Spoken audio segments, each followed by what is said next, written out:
Azran, you love Nintendo Labo so much. Have you heard that there's a new cardboard version of the Virtual Boy? And have you heard that you might actually be able to play Nintendo Labo VR Kit on the Switch 2? Because the Virtual Boy supports the Switch 2?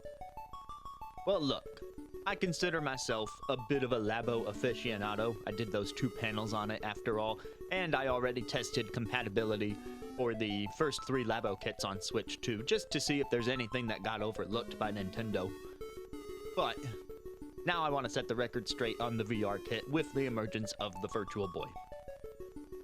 So I went and tested every Nintendo first-party VR effort from the Nintendo Switch to see how the Virtual Boy and the cardboard model would handle it. Because yes, I was stupid enough to pick up both. So what became apparent pretty immediately is that the Virtual Boy itself, the $100 replica version, is not a good fit for any of these old VR experiences. It's purely and simply because you need to set up the stand and keep it in one spot. So many of the Labo VR experiences revolved around being able to look around you in all directions. And when you're holding up cardboard to your face, that's manageable. But when you're sat down at a table in front of this honkin' Virtual Boy, kinda not feasible. I mean, you can try if you really want to. Not to mention the framing inside of that giant Virtual Boy for the Labo VR stuff is not quite right. It's like zoomed in just a little too much and you can't see the whole screen. The best example of this is not being able to see up to the edges of the HUD in Breath of the Wild. So yeah, if you want the pure and authentic Virtual Boy experience for the NSO Virtual Boy games, then I guess you could pick up the more expensive version. But even then, I found myself finding less enjoyment with that version, because first of all, you need to get just the right height level of things.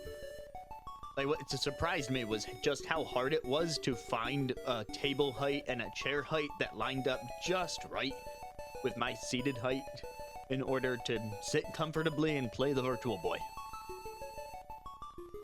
Cardboard version, since you're holding it up to your face no matter where you are, doesn't really have that problem now, does it?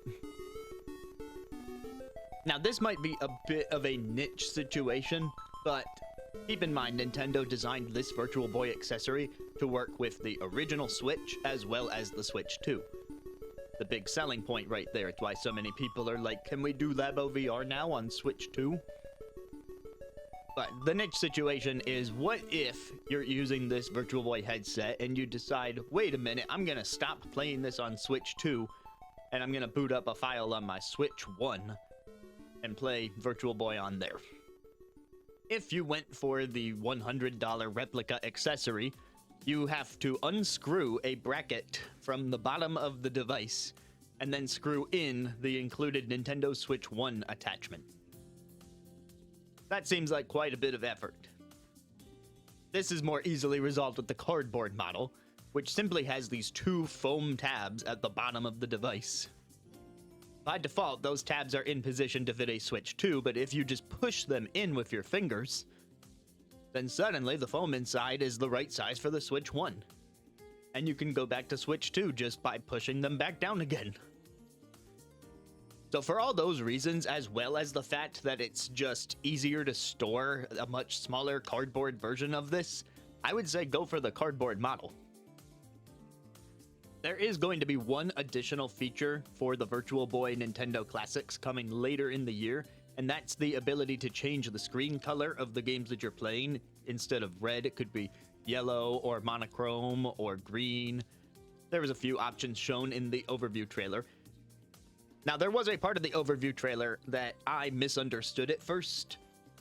When they showed the change screen color feature, they talked about removing the red lens cap from the Virtual Boy accessory to make it work. I assumed that would mean they were selling other lens cover accessories, especially because at the bottom of the screen it says, not applicable to the cardboard model. But I realize now what that means is that the cardboard model does not have this extra step. This removal of the lens cover is what does not apply. You will still be able to change the screen color at the software level, and so the cardboard model does not even lose out on that. So now let's go through the Nintendo first-party offerings one by one, so I can talk about a few little quirks that pop up. I briefly mentioned The Legend of Zelda Breath of the Wild already. Once again, I recommend using the cardboard version of the accessory. Breath of the Wild did receive a Nintendo Switch 2 edition with enhanced graphics and frame rate, so it does look a little better than it used to in Labo VR, but it's still not going to blow anyone away. I played it a little bit for myself, and I can report that it's still kind of blurry. Probably not the go-to way to play the game. I do think if I really wanted to, that I could do a full playthrough like this, but it would have to be in little bits, you know? The same can be said for Super Mario Odyssey, although of course those are just very specific demo levels in that game and not a full experience. Captain Toad was always one of the best examples of the VR accessory being used. You get 4 different Redux levels that are played in VR, and it looks real nice. Like, especially now on Switch 2, I would say absolutely give that one a try if you're looking for something to test out. But I reiterate, you should test it out using the cardboard model of the accessory, because you're gonna need to be looking around and finding all sorts of stuff within the levels, especially on the minecart level where you're expected to use your viewpoint to shoot turnips. The weird one is Super Smash Bros. Ultimate. As people may be aware, at this current time, Smash Ultimate does not have a Nintendo Switch 2 edition, so the graphics are at the same resolution that they've always been for Ultimate, even when you're playing on Switch 2. It has absolutely no glow up for use on the Virtual Boy headset. It looks pretty bad. Probably worse than Breath of the Wild now. It's a shame, because Smash was actually one of my favorite uses of the VR goggles. Sure, you would never use it for long bursts, and it's not the most glamorous feature in the world, but I liked being able to view the Smash matches and see outside the blast zones, because the developers put a lot of work into the stages in this game. And for those who don't know about this feature, it's not every stage in the game. Although for some reason they allowed Spiral Mountain to be one of the VR stages, so that's neat. So the interesting quirk with the Smash Brothers mode, though, is that it just does not work on that $100 Virtual Boy replica. I tried it there first, especially for Smash, where you would think, I'm just viewing the stage in VR, I should be able to keep a fixed camera angle like the Virtual Boy and see the entire stage. The issue is you can't even load up the stage in VR without a cardboard set. This is because upon opening the VR mode in Smash Ultimate, it expects you to be playing in handheld, because it was only built with the Labo cardboard goggles in mind. And if you're playing with the Labo cardboard goggles, that means you must have the Joy-Con attached to the system, because how else would you be holding it to your face? So yeah, when I tried to wirelessly connect my controller while it was in the $100 Virtual Boy, it just would not open VR mode. And the only thing that would fix this issue was attaching the Joy-Con to the system. So congratulations once again to the cardboard model for being the correct choice. You can still play Smash VR if your Switch 2 is inserted into the cardboard Virtual Boy and the Joy-Con are attached on each side. So finally, the big question, does this mean that the Nintendo Labo VR kit is actually compatible with Switch 2 now? And the simple answer is no. It is not fully compatible with Switch 2. If you want to experience the Nintendo Labo VR kit in all its glory, you still need a launch model Switch or a second revision with the better battery, because the OLED doesn't fit in the goggles either. And you need the original Nintendo Labo goggles, because the shape at the top of the goggles, where you can secure it into the accessories, is actually different on the Virtual Boy. They slanted it on the Virtual Boy, probably to give a little more room for the Switch 2 screen. But now that it does not fit into the accessories. At least not with a Switch 2 inside. You can kind of get it in there while the Switch 1 is inside, but at that point, that kind of defeats the whole point, right? We were trying to see if we could play these on Switch 2. So, the main issue is that a lot of Labo VR uses the gyroscope in the Switch console to determine which way you're looking. And so, that's why you would slot the goggles into the accessory. So if you're pointing the blaster around, you point the blaster where you want to aim, and because the goggles are attached to the blaster, the camera is following your movement. But in something like the Virtual Boy replica, that's not attached to the accessory, so you can't move the accessory and change your viewpoint at the same time. It would be incredibly awkward. But let's just say we stick to the cardboard model, of course. I mean, the whole point of this video is how much better the cardboard model is. Well, in that case, you can kinda use, your own physical force to push the accessory against your face so that the goggles stay there.